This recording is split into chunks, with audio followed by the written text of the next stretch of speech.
기독교 강요 제2권 제7장 14절부터 17절 읽어보도록 하겠습니다. 주제는 율법의 폐지와 관련된 문제들로 되어 있고요. 14절 율법의 폐지된 면과 유효한 면. 자, 율법은 신자들을 권고하는 힘이 있다. 그들의 양심을 저주로 묶어두는 힘이 아니라 그들을 계속해서 강권하여 그들의 게으름을 흔들어 깨우는 힘이요. 또한 그들을 일깨워 자기들의 불완전함을 채찍질하는 힘이다. 그러므로 많은 이들이 그 저주에서 해방되고 싶어서 신자들에게는 율법이 여전히 도덕법을 일컫는 것인데 폐지되었다고 말하고 있지만 그것은 율법이 신자들에게 무엇이 올바른가를 명령하지 않는다는 뜻이 아니라 다만 과거에 그들에게 해당되었던 것이 이제는 사라졌다는 뜻이다. 곧 율법이 그들을 위협하고 공포를 주어 그들의 양심을 정죄하고 파괴하지 않는다는 뜻인 것이다. 바울은 그런 의미의 율법의 폐지에 대해서 분명하게 가르쳐주고 있다. 로마서 7장 6절. 또한 주께서도 이를 가르치셨다는 것이 드러나기도 한다. 곧 유대인들 가운데 율법이 폐하여졌다는 사고가 만연되어 있지 않았다면 주께서 율법을 폐하러 오셨다는 것을 구태여 부정하지 않으셨을 것이라는 것이다. 마태복음 5장 17절. 그러나 아무런 구실이 없이 그런 생각이 우연히 일어났을 리가 없으므로 그런 생각이 그리스도의 가르침에 대한 그릇된 해석에서 비롯되었으리라고 추정할 수 있을 것이다. 거의 모든 경우 오류들이 진리가 계기가 되어 생겨나듯이 말이다. 그러나 똑같은 오류에 걸려 넘어지지 않도록 우리는 율법 가운데서 폐하여진 것과 여전히 구속력을 발휘하고 있는 것을 서로 정확하게 구별해야 할 것이다. 주께서는 내가 율법이나 선지자를 폐하러 온 것이 아니요 완전하게 하려 함이라. 천지가 없어지기 전에는 율법의 1.1획도 결코 없어지지 아니하고 다 이루리라고 증거하셨는데 마태복음 5장 17절 18절. 여기서 그는 자신이 오셨다고 해서 율법을 지키는 일이 조금도 없어지지 않을 것임을 명확하게 확증하고 계신다. 그리고 그것은 정당하다. 왜냐하면 그는 오히려 율법을 범하는 것들을 치유하기 위해 오셨기 때문이다. 그러므로 율법의 가르침이 그리스도로 말미암아 폐지된 것이 아니다. 율법은 여전히 가르치고 권면하고 책망하고 교정함으로써 모든 선행을 위하여 우리를 준비시키는 것이다. 디모데후서 3장 16, 17절 15절 율법이 폐지되었다는 말의 의미. 바울이 율법의 폐지를 말씀하지만 그것은 율법 자체가 폐지되었다는 뜻이 아니라 양심을 속박하는 그 힘이 폐지되었다는 뜻이다. 율법은 가르칠 뿐 아니라 그 명령하는 바를 곧바로 강행한다. 그것에 복종하지 않으면 어느 한 가지 점에서라도 그 의무를 이행하지 못하면 율법은 그 저주를 퍼붓는다.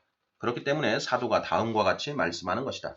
물은 율법행위에 속한 자들은 저주 아래 있나니 기록된 바 누구든지 율법책에 기록된 대로 모든 일을 항상 행하지 아니하는 자는 저주 아래에 있는 자라 하였음이라. 갈라디아서 3장 17절, 신명기 27장 26절.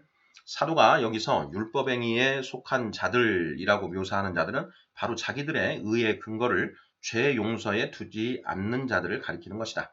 죄 용서를 통해서 우리가 율법의 엄격한 집행에서 해방되는 것인데 말이다. 그리하여 그는 율법 아래에서 비참하게 멸망하고 싶지 않거든 반드시 그 율법의 속박에서 해방되어야 한다고 가르치는 것이다. 그런데 어떤 속박에서 해방되어야 한다는 것인가? 곧 가혹하고도 위험스럽기 그지없는 요구 조건들의 속박에서 해방되어야 한다는 것이다. 위반할 경우 그 극심한 형벌을 1.1획이라도 가볍게 해주지 않으면 범법 행위를 절대로 처벌하지 않은 채로 내버려 두지 않는 것이다.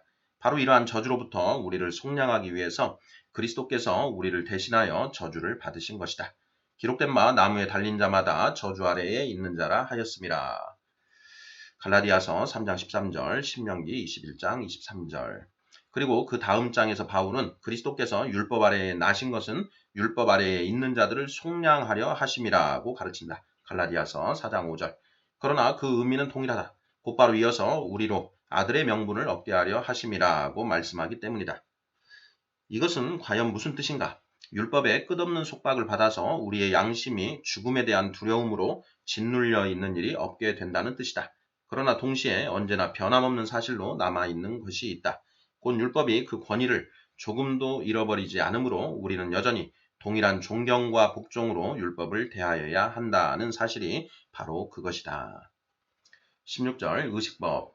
그러나 의식들에 대해서는 문제가 다르다. 그 효과는 폐하여지지 않았으나 그 사용이 폐지되었다. 그리스도께서 오셔서 그것들을 종결 지으셨으나 그것들의 신성함은 손상시키지 않으셨고 오히려 그것을 인정하시고 존귀하게 여기셨다. 그리스도의 죽으심과 부활의 능력이 속에 나타나 있지 않았다면 그 의식들이 구약 백성들에게 허망한 겉모양 이외에 아무런 의미가 없었을 것인데 이와 마찬가지로 그 의식들이 종결되지 않았다면 오늘날의 우리로서는 그것들이 무슨 목적으로 세워졌는지를 알 수가 없을 것이다. 그리하여 바울은 의식들을 지키는 것이 쓸데없는 일이요 또한 해로운 일임을 입증하기 위하여 그것들은 그림자들에 불과하며 그 실체는 그리스도 안에 있다고 가르친다. 골로새서 2장 17절.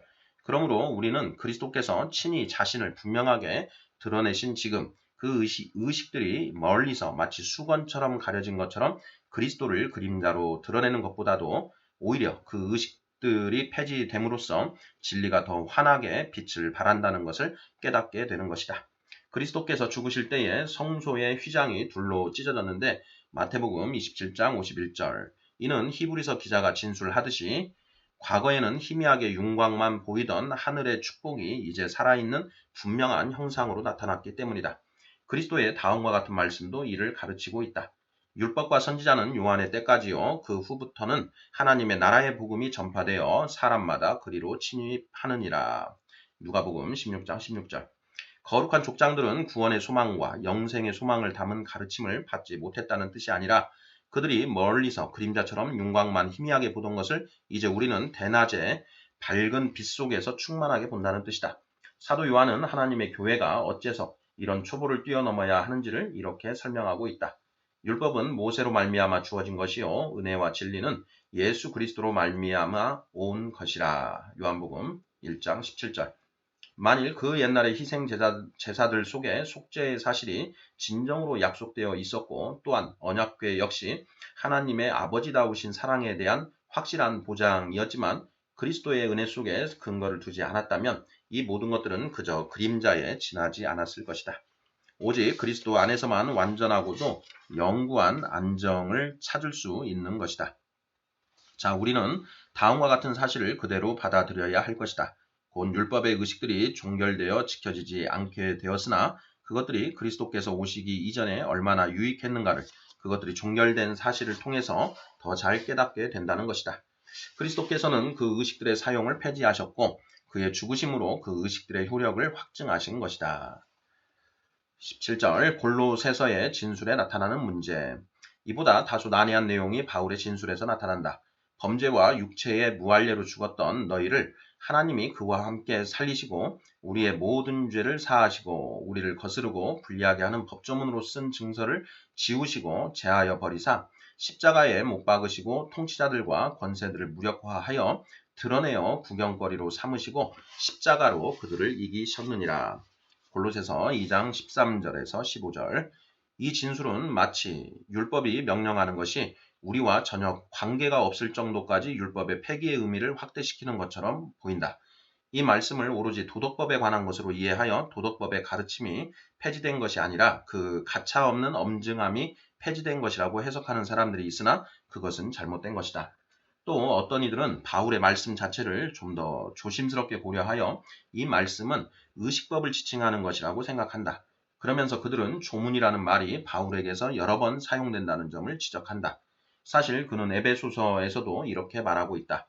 그는 우리의 화평이신지라 둘로 하나를 만드사 원수된 것을 자기 육체로 하시고 법조문으로 된 계명의 율법을 폐하셨으니 이는 이 둘로 자기 안에서 한 세 사람을 지어 화평하게 하시고.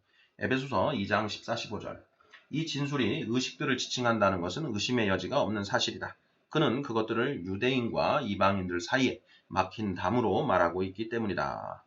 그러므로 이 두 번째 부류의 해석자들이 첫 번째의 해석자들을 정당하게 비판하고 있다는 것은 얼마든지 인정할 수 있다.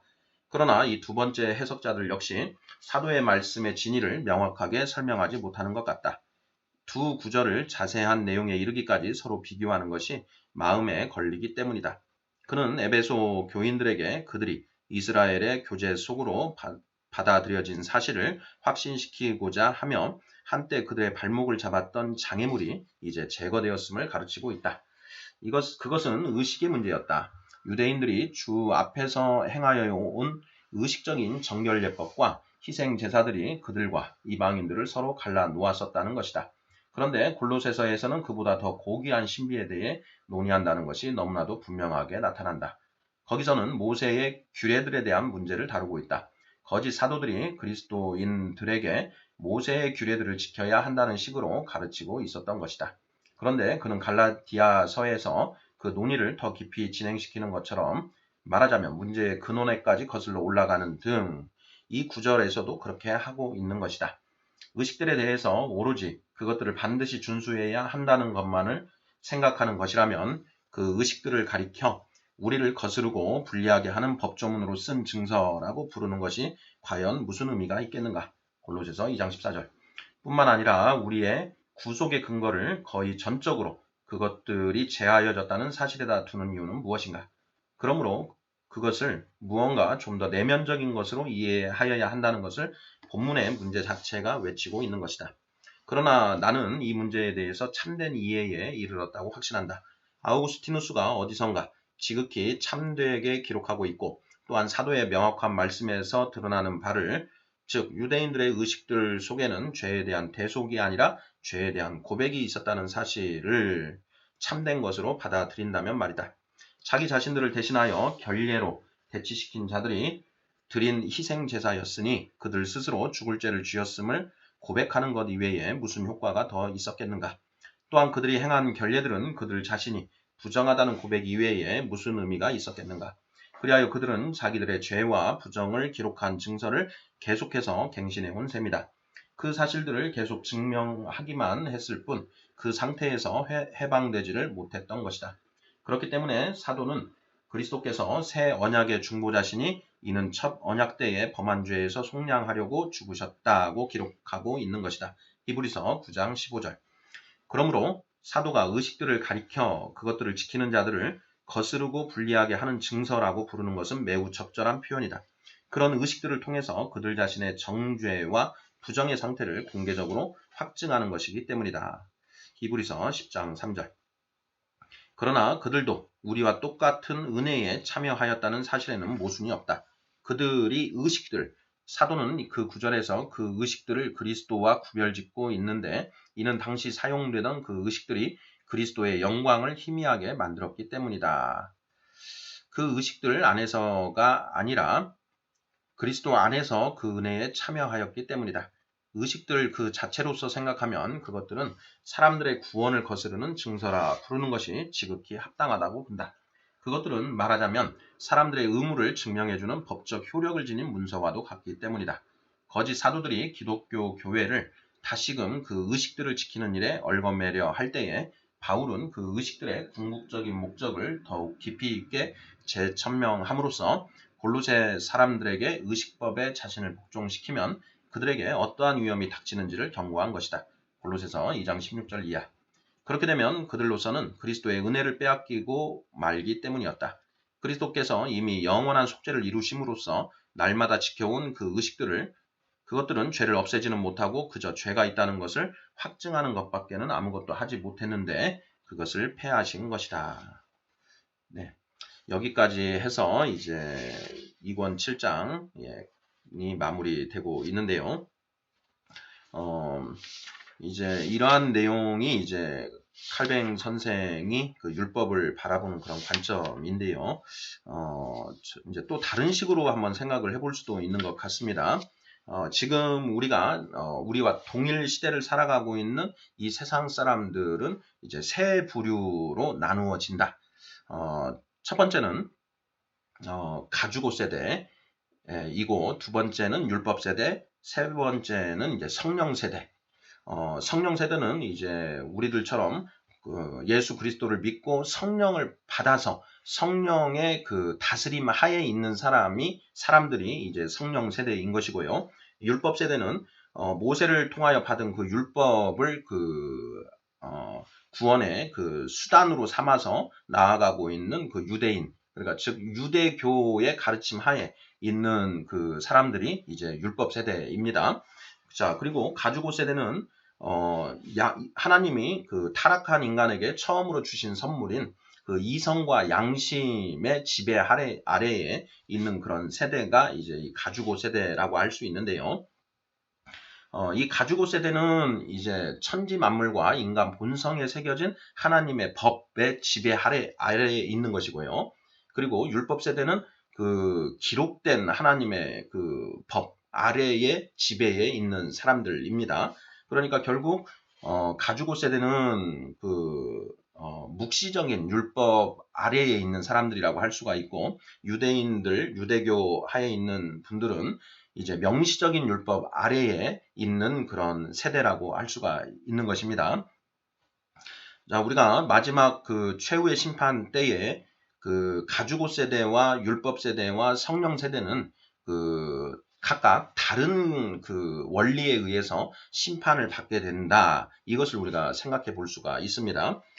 예수님께서 내가 율법을 폐하려 온 것이 아니요 그 율법을 완전하게 하려 온 것이라. 나아가서 천지가 폐하여지기 전까지 율법의 1.1획도 없어지지 않을 것이다 라고 이렇게 말씀하시는 이유가, 율법 세대의 경우에는 그 백보자 심판 당시에 그 율법에 의해서 심판을 받을 것이기 때문에 그 율법이 없어지지 않는다라는 것입니다. 자, 그리고 우리 성령 받은 사람들은 이제는 그 성령의 지배 아래에 그 있기 때문에 그 성령 세대를 심판하는 원리는 별도로 그 있기 때문에 율법에 더 이상 구속되지 않는다라는 것을 우리가 그 추론할 수 있고, 사도 바울 선생은 바로 그러한 점들을 이렇게 기술한 것이 아닌가, 이런 관점에서 이 율법을 이해하는 그런 것이 더 성경적이지 않을까라는 생각을 해봅니다.